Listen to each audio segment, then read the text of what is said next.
Panorama group, जो सोचता है वो करता है। नमस्कार, मैं हूं सागर। न्यूज हाट देख रहे हैं आप। पिछले 5 महीनों में चौथा बिहार दौरा।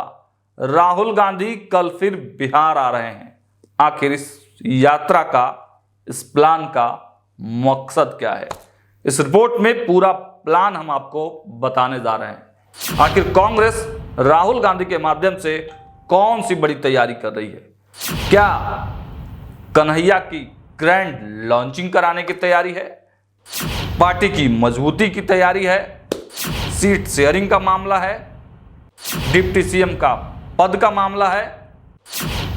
तेजस्वी यादव पर दबाव का मामला है? या फिर अंतिम राहुल गांधी का अपना चुनाव 2029 में जो लोकसभा चुनाव होने वाला है उसका मामला है?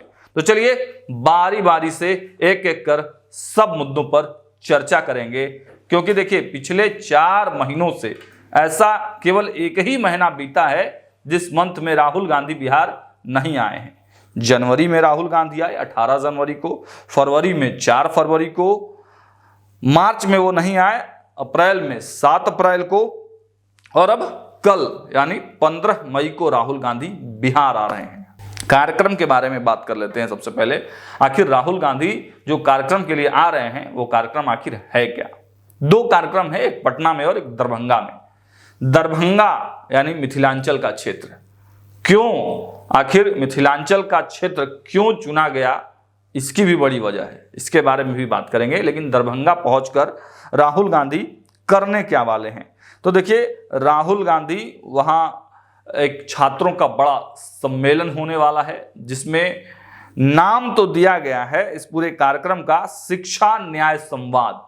यानी जो बिहार की शिक्षा व्यवस्था है उसमें जो कमी है उसको लेकर वहां से राहुल गांधी हुंकार भरने का काम करेंगे। और देखिए, इस पूरे कार्यक्रम में तमाम छात्रों को तो बुलाया ही गया है, लेकिन विशेष रूप से दलित समाज पर पूरे कार्यक्रम को फोकस किया गया है। देखिए, पटना में जो कार्यक्रम है वो दलित समाज के विचारक ज्योतिराव फूले पर एक फिल्म बनी है, फूले। वो फिल्म राहुल गांधी बैठकर देखेंगे, दलित समाज के लोगों के साथ वो देखेंगे। तो दलित समाज को साधने के लिए आपने देखा कि जो प्रदेश अध्यक्ष हैं उनको भी दलित बनाया गया। तो दलित समाज पर पूरी तरह से राहुल गांधी की तैयारी है, फोकस किया गया है। तो दरभंगा से लेकर पटना तक इस पूरे कार्यक्रम की हवा बनाई जा रही है। कुछ देर पहले कांग्रेस के ऑफिशियल साइट्स पर भी वीडियोस डाले गए, फोटोज डाले गए, तैयारियों की जो चर्चा है उसको डाला गया है। अब सवाल सबसे बड़ा यही है कि आखिर इसमें फिर से लॉन्चिंग कराने की तैयारी तो नहीं है कन्हैया की, क्योंकि पिछला जो कार्यक्रम था कांग्रेस पार्टी का, कन्हैया उसको लीड कर रहे थे, नौकरी दो पलायन रोको। नौकरी दो पलायन रोको पूरा यात्रा, भव्य यात्रा शुरुआत तो हुई थी अच्छी खासी, राहुल गांधी को भी बुलाया गया, लेकिन जो मीडिया माइलेज मिलना चाहिए था, जो आम जनता का सपोर्ट मिलना चाहिए था, वो मिल नहीं पाया। तो फिर बैक हो गए कन्हैया। फिर कन्हैया को दूसरी जिम्मेवारी देकर भेजा गया कि भाई आप जाइए और बिहार में अब शिक्षा न्याय संवाद कराइए। न्याय संवाद की एक श्रृंखला शुरुआत करने की तैयारी कांग्रेस पार्टी की है। इसमें देखिए होने क्या वाला है। तो सबसे पहला तो कल ही आप देख रहे हैं कि राहुल गांधी, ये कल से शुरुआत है, ये और आगे भी चलेगा।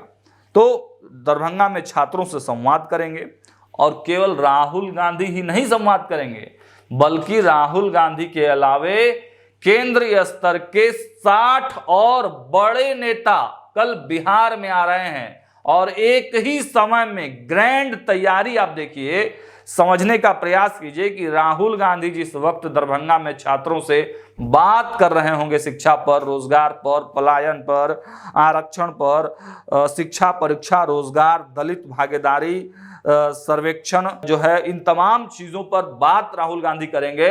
और दूसरे तरफ पूरे बिहार के तमाम जिलों और जो हॉस्टल हैं जहां पे छात्रों की संख्या अच्छी खासी होगी, या फिर टाउन हॉल में बड़े कार्यक्रम को ऑर्गेनाइज करके कांग्रेस पार्टी एक ही दिन में लगभग 60 से अधिक नेताओं के साथ 60 से अधिक जगहों पर एक साथ इस कार्यक्रम को लॉन्च कर रही है। मतलब साफ है, मकसद साफ है, कांग्रेस के इरादे बहुत आगे तक हैं। केवल एक दो सीट शेयरिंग या केवल मतलब एक ही बात नहीं है, इस बहुत लंबी रणनीति पर कांग्रेस काम कर रही है। और भले ही इस चुनाव में कांग्रेस को बहुत ज्यादा फायदा मिले ना मिले, लेकिन कांग्रेस अब बिहार में अपने मजबूत पकड़ बनाने की तैयारी में है। हमने कई जानकारों से बातचीत किया, कई वरिष्ठ पत्रकारों से भी बात किया, कई पार्टी के लोगों से भी हमने, जो वरिष्ठ लोग हैं उन लोगों से बातचीत किया। देखिए, राहुल गांधी और कांग्रेस बिहार में एक समय में तूती बोलती थी कांग्रेस की, लेकिन कांग्रेस का जो है पकड़ कमजोर हुआ और अब धीरे धीरे ऐसी स्थिति हो गई कांग्रेस की कि लालू यादव और तेजस्वी यादव कांग्रेस को चलाने लगे इनके नेताओं को। तो एक तो वह भी मकसद है कि चुन चुनकर बदला भी ले लेना है, लेकिन धीरे धीरे कांग्रेस को इतना मजबूत कर देना है कि अब बिहार विधानसभा तो एक शुरुआत मात्र है। कांग्रेस, आपने देखा कि क्यूआर स्कैनर लगा रही है, अब 243 सीटों पर मतलब आवेदन मांगे जा रहे हैं। तो ये क्या है? तो इसको भी लोगों ने कहा कि ये प्रेशर पॉलिटिक्स है। और केवल यही नहीं, तो हम न्यूज हाट के अपने दर्शकों को बता दें कि इसके साथ साथ महिला वोटर जो नीतीश कुमार की कोर वोटर हैं, उसको लेकर भी कांग्रेस ने बड़ी तैयारी कर रखी है। देखिए, हम आपको बताते चले कि 18 अप्रैल को एक कार्यक्रम लॉन्च किया गया। अलका लांबा ने इस कार्यक्रम को लॉन्च किया और उस कार्यक्रम का नाम है महिला की बात कांग्रेस के साथ। इसमें क्या हो रहा है? तो प्रखंड से जिला स्तर के महिलाओं से संवाद किया जा रहा है। महंगाई, शिक्षा, सुरक्षा, परिवार की आय पर महिलाओं के विचार को कलेक्ट किया जा रहा है, डेटा लिया जा रहा है। महिलाओं की जरूरत क्या है समाज में, उनकी आकांक्षाएं और अपेक्षाएं पॉलिटिकल पार्टियों से क्या है, वो भी समझा जा रहा है। और देखिए, आशा, जीविका, आंगनवाड़ी, स्वयंसेवक समूह, मध्याह्न भोजन वाली जो बनाने वाली महिलाएं हैं, उन तमाम लोगों से कांग्रेस की जो ग्राउंड जीरो के वर्कर्स हैं, जो नेत्री हैं, वो संपर्क कर रही हैं। 1-to-1 कनेक्ट बनाया जा रहा है। ग्राउंड जीरो यानी कि एकदम जो वोट देने में जिनकी भूमिका रहती है, जो वोटरों को प्रभावित करने वाले लोग हैं, जहां तक कहा जाता है कि भारतीय जनता पार्टी ही थोड़ा बहुत पहुंच पाती है। लेकिन अब कांग्रेस का यह मास्टर प्लान आखिर क्या कहलाता है? केवल एक चुनाव, जिसमें वह भी कांग्रेस पार्टी का सीएम बनना नहीं है, चाहे कुछ भी पैर हाथ मार ले कांग्रेस। तो कांग्रेस जानती है बहुत ज्यादा हाथ पैर मारेगी तो हो सकता है कि डिप्टी सीएम का पद मिल जाए, वो भी मुकेश सहनी अगर है तो मुश्किल ही लगता है। और सीटों की बात तो बहुत ज्यादा सीट मुझे भी नहीं लगता है कि, हाँ ठीक है 70 सीटों की बात चल रही है, क्योंकि मुकेश सहनी है तो थोड़ा बहुत कम होगा, तो 60 से 65-55 सीट पे चुनाव लड़ सकती है कांग्रेस। तो क्या केवल मतलब 10-20 अधिक सीटों के लिए, अपना डिप्टी सीएम देने के लिए, तेजस्वी पर बहुत ज्यादा प्रेशर डालने के लिए, क्या इन सभी चीजों के लिए मात्र अब कांग्रेस इतना बड़ा स्टेप ले रही है? बार बार हर महीने में राहुल गांधी बिहार आ रहे हैं? तो बिल्कुल भी नहीं, बिल्कुल भी नहीं। जी हां, बिल्कुल भी नहीं। हमारे पास जो सोर्सेस हैं वो साफ कह रहे हैं कि राहुल गांधी बहुत बड़ी रणनीति पर काम कर रहे हैं। अब उनका जो ध्यान है, बिहार चुनाव तो है ही, बिहार चुनाव में वो चाहते हैं अच्छा करें, मजबूत स्थिति में आए, और सबसे ज्यादा उनकी भूमिका यह है कि डिपेंडेंसी कम हो। किसी भी दल के साथ वो जरूर रहें, लेकिन उस दल पर पूरी तरह से निर्भर ना रहें, डिपेंड ना रहें, क्योंकि चुनाव तो अपना है। 2029 में राहुल गांधी का चुनाव है, राहुल गांधी के पीएम बनने का सपना है।